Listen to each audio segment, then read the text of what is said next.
There was a young woman named Zara who had spent the past 8 months in what she believed was a beautiful, growing relationship with a man named Ibrahim. They had met through mutual friends at a community event, had been properly introduced with clear intentions of marriage, and over the months had gotten to know each other through family chaperone meetings and phone conversations that always maintained Islamic boundaries. Zara had felt from the beginning that Ibrahim was different from other men she had met. He was thoughtful, deeply religious, respectful of her and her family, and spoke about marriage with a maturity that gave her confidence that this was real and lasting. Ibrahim was 30 years old, worked as a civil engineer, and came from what appeared to be a good family. He prayed 5 times daily, attended the mosque regularly, spoke knowledgeably about faith, and treated Zara with a respect that made her feel valued and protected. They had similar goals for the future. They both wanted a marriage centered on faith, a home filled with knowledge and worship, children raised with strong Islamic values. Everything seemed to be falling perfectly into place, and both families were preparing for an engagement to be announced within the next month.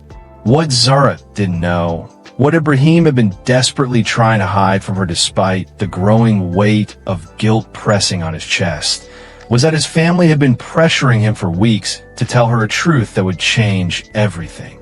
There had been huge fights between Ibrahim and his parents, shouting matches that left his mother in tears and his father threatening to disown him if he didn't tell Zara the truth before things went any further. The truth that Ibrahim's family wanted him to reveal was this: Ibrahim was not able to have children. Years earlier, before he had even thought about marriage, Ibrahim had been diagnosed with a medical condition that had required treatment which left him permanently sterile. He had accepted this as God's will, had worked through the grief and the questions about his future, and had come to terms with it over time. But when he met Zara and began to fall in love with her, he had convinced himself that he would tell her eventually, that there would be a right time, that maybe after they were engaged and she was more emotionally invested, the news wouldn't devastate her the way he feared it would. His family had discovered that he hadn't told Zara and had been furious. His mother had cried, saying he was deceiving a good woman, that he was building a relationship on a fundamental lie of omission. His father had shouted that this was a betrayal of trust, that Zara deserved to know before making any commitment, that Ibrahim was being selfish and cruel by hiding something so significant. "You have to tell her now, before the engagement," his mother had pleaded through her tears just 3 days earlier. "It's not fair to let her and her family plan a future based on incomplete information. She has the right to make an informed decision. If you really love her, you'll respect her enough to give her the truth." "I do love her," Ibrahim had responded, his own voice breaking. "That's exactly why I'm terrified to tell her. What if she leaves? What if this is the one thing she can't accept? I've finally found someone who understands me, who shares my faith, who I can imagine spending my life with. And this thing I have no control over, might destroy everything." "Then she's not meant for you," his father had said firmly. "And you're not meant for her. Because a marriage built on deception, even deception by omission, is built on sand." The Prophet Muhammad, peace be upon him, taught us to be honest in all our dealings, especially in marriage. You're violating that fundamental principle. The fight had escalated, with Ibrahim accusing his parents of not understanding his pain, and his parents accusing him of selfishness and dishonesty. It had ended with Ibrahim storming out of their house, going days without speaking to them, tormented by guilt but still paralyzed by fear of losing Zara. Zara, meanwhile, was completely unaware of the turmoil surrounding her relationship. She had noticed that Ibrahim seemed stressed during their last few conversations, that his usual warmth had been replaced with distraction and tension, but she had attributed it to work pressure or pre-engagement nerves. She certainly had no idea that there was a secret capable of changing everything she thought she knew about their future together. The revelation came in the worst possible way, in a moment that neither Ibrahim nor Zara would ever forget. It was a Saturday afternoon, and both families had gathered at Zara's home for lunch and to discuss final details of the engagement ceremony plan for the following month. The atmosphere should have been joyful, celebratory, full of excitement about the upcoming union. But anyone paying attention would have noticed the tension radiating from Ibrahim and his parents. The way his mother kept looking at him with pleading eyes, the way his father's jaw was clenched throughout the meal. After lunch, as everyone sat in the living room drinking tea and chatting, Ibrahim's mother did something that would change everything. Unable to bear the weight of the secret any longer, unable to watch her son continue deceiving this young woman and her family, she spoke up with a voice that shook but remained firm. "I need to say something," she announced, and the room fell silent. Ibrahim's face went pale, his eyes widening in horror as he realized what was about to happen. "Mama, please," he said quietly, but she shook her head. "Zara, your family deserves to know the truth before any engagement is finalized. Ibrahim should be the one telling you this, but since he hasn't found the courage, I will. Ibrahim cannot have children. He's been aware of this for years, but he hasn't told you. I'm sorry to do this in front of everyone, but this has gone on long enough." The room erupted into chaos. Zara felt like all the air had been sucked from her lungs. Ibrahim stood up abruptly, his face a mixture of anger, shame, and devastation. Zara's family looked shocked, her father's face darkening with anger at what he clearly saw as a betrayal. "Is this true?" Zara's father demanded, his voice cold. "You've been pursuing my daughter for 8 months without telling her something this fundamental?" Ibrahim's father also stood, his own anger evident, but directed at his son rather than at Zara's family. "We only discovered he hadn't told you 3 weeks ago. We've been fighting with him, insisting he tell you immediately. We're as shocked by his dishonesty as you are. This is not how we raised him." Zara couldn't speak, couldn't move. She felt like she was watching the scene unfold from outside her body. Ibrahim tried to approach her, but her father stepped between them. "Don't," her father said firmly. "You've done enough damage. I think you should leave." Ibrahim's family began to gather their things, his mother crying, his father's face set in disappointment. Before they left, Ibrahim turned back to Zara one last time. "I'm so sorry," he said, his voice breaking. "I know sorry isn't enough. I know I should have told you from the beginning. I was a coward, and I let my fear of losing you make me dishonest. But please, please know that everything else was real. My feelings for you, my faith, everything we talked about, all of that was true. This was the only thing I kept from you, and I know that one thing ruins everything." After Ibrahim's family left, Zara's family sat in stunned silence. Her mother held her as she finally broke down crying, not just from the shock of the revelation, but from the deeper betrayal of trust that cut far more than the actual information about children. "He lied to me," Zara kept repeating, not directly, but by omission. "He let me imagine a future that he knew wasn't possible, and he said nothing. How do I trust anything else he told me if he could hide something this important?" Her father was furious, pacing the room. This is exactly why Islam emphasizes honesty and transparency in marriage negotiations. Major issues must be disclosed up front so that both parties can make informed decisions. He denied you that right. But her mother, after the initial shock wore off, asked a question that would prove crucial. "Zara, if Ibrahim had told you on the first day you met that he couldn't have children, would you have given him a chance? Would you have gotten to know him?" Zara thought about this carefully. "I don't know. Probably not. Having children has always been part of what I imagined for my life." "Exactly," her mother said. And that's probably what he was afraid of, that you would dismiss him immediately based on this one fact without seeing everything else about him. I'm not saying he was right to hide it. He was absolutely wrong. But I'm asking you to consider, now that you know him, now that you've seen his character and his faith and his treatment of you, does this one fact change how you feel about him as a person? This question haunted Zara over the following days.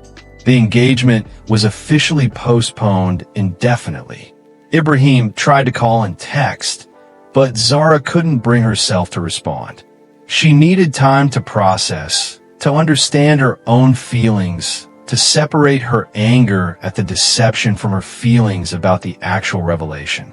She prayed constantly, asking God for guidance, for clarity, for help in understanding what she truly wanted. She spoke with her family, with trusted friends, with a wise older woman from the mosque who had counseled many couples through difficulties. A week after the devastating revelation, Sister Khadija, the older woman counselor, said something that reframed everything for Zara. "Let me tell you a story," Sister Khadija began. "I've been married for 35 years. My husband and I were blessed with 3 children. But the thing is, before we married, neither of us knew if we could have children. That knowledge came later, after several years of marriage, after we had already built a life together based on love and faith and partnership. We were fortunate that children came, but they came as a bonus to a relationship that was already fulfilling. The question I want you to consider is this. If Ibrahim had told you from the beginning, you likely would have said no immediately. But God brought you together anyway and allowed you to see his character first. Maybe there's wisdom in that order." She continued, "I'm not excusing his dishonesty. He was wrong to hide it, and that breach of trust is serious and must be addressed. But I'm asking you to separate 2 questions. First, can you forgive the dishonesty and rebuild trust if he shows genuine repentance and commitment to transparency? And second, setting aside how you found out, can you genuinely accept a life with this man without biological children?" These questions helped Zara think more clearly. She realized her anger at the deception was actually easier to process than the deeper question about children. The betrayal hurt, but betrayal could potentially be healed if Ibrahim was willing to do the hard work of rebuilding trust. The question about children was more existential. Zara prayed istikhara for 7 consecutive nights, asking God specifically, "Is Ibrahim the person you have written for me? Despite this limitation, can I build a fulfilling marriage with him knowing we cannot have biological children? Please guide my heart to know what is truly right." Through prayer and reflection, Zara began to realize something important. She had never actually examined why she wanted children. She had simply assumed it was part of the life script. Marriage, then children. But was it really essential to her happiness? Could she find fulfillment in other ways? Through adoption, through fostering, through mentoring and teaching other people's children? She researched Islamic perspectives on adoption and fostering, learning about how the Prophet Muhammad himself had raised an adopted son, how caring for orphans is one of the most blessed acts in Islam, how biological parenthood isn't the only way to experience the joys and blessings of raising children. 2 weeks after the revelation, Zara finally agreed to meet Ibrahim in a neutral location with both families present. When Ibrahim saw her, his eyes filled with tears. "Before anyone says anything," Zara began, her voice steady, "I need to speak first. Ibrahim, what you did was wrong. You should have told me immediately from our very first conversation. You denied me the right to make an informed decision, and you denied yourself the chance to be loved and accepted for your complete truth. That dishonesty damaged the trust between us in a way that will take time and effort to repair." Ibrahim nodded, his head bowed. "I know. I have no excuse. Fear is not justification for deception. However, Zara continued, I've spent 2 weeks in prayer and reflection, asking God to guide me, and I've come to some conclusions. First, about the children issue. I've realized that biological children are not essential to my happiness or my vision of a good life. There are other ways to experience parenthood, adoption, fostering, that might actually be more aligned with Islamic values of caring for those in need. Second, about your character. Despite this major mistake, I still see good in you. I see someone who prays, who values faith, who treated me with respect in every other way. I see someone capable of growth and change. Hope began to dawn on Ibrahim's face, but Zara held up her hand. But I have conditions if we are to continue. First, you must commit to complete honesty from this point forward about everything. No more secrets, no more omissions, even about things you're afraid might hurt me. Second, you must attend counseling with me so we can properly rebuild trust and work through this betrayal. Third, we postpone engagement for 3 more months to ensure this decision is solid and not rushed.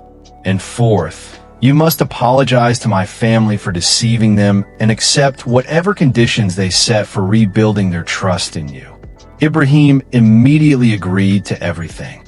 Over the following 3 months, he and Zara attended counseling sessions with Sister Khadija, working through the betrayal and rebuilding trust through radical honesty and consistent action. Ibrahim opened up about his fears and insecurities in ways he never had before. Zara learned to communicate her needs and boundaries more clearly. They also researched adoption and fostering together, learning about Islamic guidelines and modern processes, beginning to envision a future that might look different than they had originally imagined, but could be equally blessed. 3 months later, they became engaged with both families' blessings. Though Zara's father made clear that Ibrahim was on probation and would need to continue proving himself trustworthy. 6 months after that, they married. On their wedding night, Ibrahim told Zara something that brought both of them to tears. That huge fight with my family, that moment when my mother revealed my secret in front of everyone. It was the worst moment of my life, but also the most important. I was building our relationship on deception because I was afraid of rejection. My family forced the truth into the open, and yes, it almost destroyed everything. But it also gave us a chance to build something real, something based on complete honesty. If they hadn't forced that truth out, I might have continued hiding it until after marriage, and the betrayal would have been even worse. Zara nodded. Your family did the right thing, even though it was incredibly difficult. They loved both of us enough to insist on the truth, even when it meant risking the relationship entirely. Years later, Zara and Ibrahim adopted 2 children and fostered several others, building a home filled with love and faith. They would tell their story to other couples, emphasizing the crucial importance of honesty, even about difficult truths. Your person might have a huge fight with their family because of you, they would say, but sometimes those fights happen because the family loves you enough to demand honesty, because they recognize that truth, however painful, is always better than deception, however comfortable. The truth they're being forced to tell might be difficult to hear, but it's the foundation on which real, lasting love must be built. This is the message. If someone's family is fighting with them to make them tell you the truth, listen to what that family is trying to protect you from. The truth might be painful. They might be in debt. They might have a medical condition. They might have a difficult past. But their family's insistence on disclosure is actually a gift to you, even if it doesn't feel like it initially. Truth, however difficult, is always better than deception. And a relationship that survives the revelation of difficult truth is stronger than one built on comfortable illusions.